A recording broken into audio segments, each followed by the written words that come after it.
बिस्मिल्लाहिर्रहमानिर्रहीम, अस्सलाम वालेकुम। जैसा कि वेदर चेंज हो रहा है तो ऐसे में सुस्ती, थकावट, कमज़ोरी सबको होती है। तो आज मैं आपके लिए सूजी के दानेदार लड्डू की परफेक्ट रेसिपी लेकर आई हूँ। बनाने में बहुत आसान है, खाने में बहुत ही मज़ेदार हैं और आपकी हेल्थ के लिए बहुत अच्छे हैं, जिसे खाकर आपको बहुत ही एनर्जी फ़ील होगी, बहुत ताकत आएगी आपके अंदर।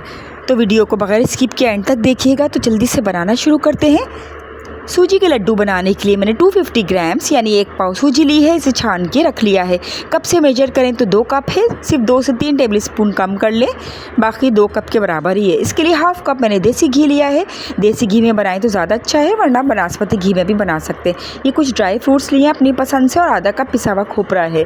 ड्राई फ्रूट्स में बादाम, पिस्ता, काजू और किशमिश हैं। तो चले बनाना शुरू करते हैं। एक कढ़ाई ली है, इसमें आधा कप घी डालेंगे और लो फ्लेम पे ही जितने भी ड्राई फ्रूट्स आपको पसंद है, इसको मैंने चॉप कर लिया था और किशमिश को धो लिया था। लो फ्लेम पे इनको हल्का सा क्रंची करेंगे कि एक अच्छा सा फ्लेवर आ जाए। आप चाहें तो ड्राई फ्रूट्स बग़ैर रोस्ट किए भी डाल सकते हैं, लेकिन इस तरह इसमें बहुत ही मज़ेदार फ्लेवर आता है। सिर्फ चंद सेकंड्स के लिए हम इसे फ्राई करेंगे, किशमिश फूल जाए और क्रंचीनेस आ जाए। इसको निकाल के एक साइड पर रख लेंगे और सूजी जो हमने छान के रखी थी इसे डाल देंगे और मुस्तकिल चमचा चलाते हुए इसे भूनेंगे। सूजी भी गंदम से निकाली जाती है। जब गंदम के आटे में नुकसानदेह चीज़ यानी मैदा वगैरह निकाल देते हैं तो आपके पास बेहद हेल्दी सूजी बचती है।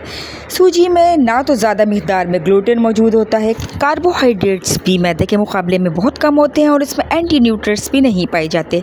इसको डायबिटीज़ के पेशेंट भी मैदे के मुकाबले में ज़्यादा इस्तेमाल कर सकते हैं, क्योंकि ये मैदे के मुकाबले में एकदम से ब्लड में ग्लूकोज को इंक्रीज़ नहीं करती।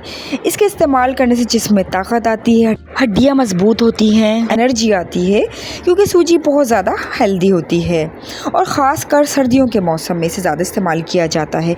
अब इसमें हमने आधा कप पिसा हुआ खोपरा डाला है। कोकोनट ख़ास तौर पर फ़ीमेल के मखसूस अमराज के लिए बहुत ज़्यादा मुफीद होता है और इसको ज़रूर यूज़ करना चाहिए ख़वातीन को। अब इसमें मैं पिसी हुई चीनी डाल रही हूँ। ये 1.25 कप चीनी है, यानी 1 कप और 1/4 कप। रेगुलर चीनी को मैंने ग्राइंडर में पाउडर बना लिया था। 1.25 कप चीनी बिल्कुल ठीक है, ना कम है ना ज़्यादा है। अगर आप कम चीनी खाते हैं तो 1 कप भी डाल सकते हैं और ज़्यादा खाते हैं तो 1.5 कप तक भी डाल सकते हैं। सूजी खोपरे में चीनी को डालकर अच्छी तरह मिक्स करेंगे। ख्याल रहे तमाम प्रोसेस में आंच बिल्कुल धीमी रहनी चाहिए। तो ख़ासकर सर्दियों के मौसम में इसे ज़्यादा इस्तेमाल किया जाए तो ये बहुत ही बेहतरीन रहती है। अब इसमें ड्राई फ्रूट्स जो हमने रोस्ट करके रखे थे देसी घी में से डाल देंगे।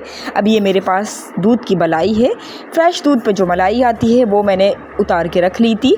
ये 1 कप है, लेकिन इसमें हम आधा कप डालेंगे। पहले आप थोड़ी सी डाल के चेक करें कि बाइंड हो जाए लड्डू, इतनी ही डालनी है। तो आधा कप इनफ था मेरे 2 कप सूजी के लिए। अगर आपके पास मलाई नहीं है तो आप फ्रेश दूध भी डाल सकते हैं। बस दूध भी इतना डालना है कि लड्डू बाइंड होने लगें, लड्डू आराम से बन जाएं। तो बस इसको मिक्स करके फ्लेम ऑफ करेंगे और ढक्कन ढक के 5 मिनट के लिए छोड़ देंगे ताकि थोड़ा सा ठंडा हो जाए। 5 मिनट के बाद ये देखें हल्का सा ठंडा हो गया है, लेकिन लड्डू गर्म में ही बनते हैं, लेकिन इतना ठंडा हो जाए कि हाथ ना जले। अब जितने भी छोटे बड़े लड्डू बनाने हैं उतने ले लें। मैंने 2 टेबल स्पून के बराबर लड्डू बनाए। बहुत ज़्यादा बड़े बनाए ना बहुत ज़्यादा छोटे, मीडियम साइज़ के बनाएं। इस तरह हाथों से लड्डू बना लें, बहुत आसानी से बन जाएंगे। बस ख्याल रहे कि गरम गरम में ही लड्डू बनाने हैं, ठंडा नहीं होना चाहिए मिक्सचर, वरना लड्डू नहीं बनेंगे। तो बस गरम इतना होना चाहिए कि हाथ जले ना, आराम से बन जाएं। तो बस ठंडा होने से पहले तमाम लड्डू जल्दी जल्दी बना लें, वैसे भी ये बहुत जल्दी बन जाते हैं। और ये देखें हमारे फटाफट से लड्डू तैयार हैं। बनाने में कोई 10 से 15 मिनट ही लगे होंगे ये लड्डू, और खाने में ये बहुत ही ज़्यादा टेस्टी होते हैं। स्पेशली हमने इसमें ड्राई फ्रूट्स जो देसी घी में रोस्ट करके डाले हैं, दूध की मलाई डाली है, इससे ये बहुत ही ज़्यादा हेल्दी हो गए हैं और बहुत ही टेस्टी बने हैं। आप इसे बना के रखें और एयर टाइट जार में रखें, ये 1 महीने तक बिल्कुल भी ख़राब नहीं होंगे।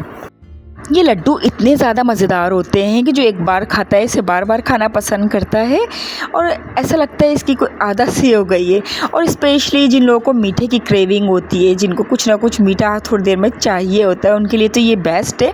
तो जिसे मीठा पसंद है वो एक दफ़ा इस लड्डू को ज़रूर ट्राई करें। ये देखें कितने अच्छे लड्डू बने हैं। मैं अभी से तोड़ के भी आपको दिखाऊँगी। अंदर से भी ये बहुत ही बेस्ट हैं और ड्राई फ्रूट्स अंदर तक ही हैं।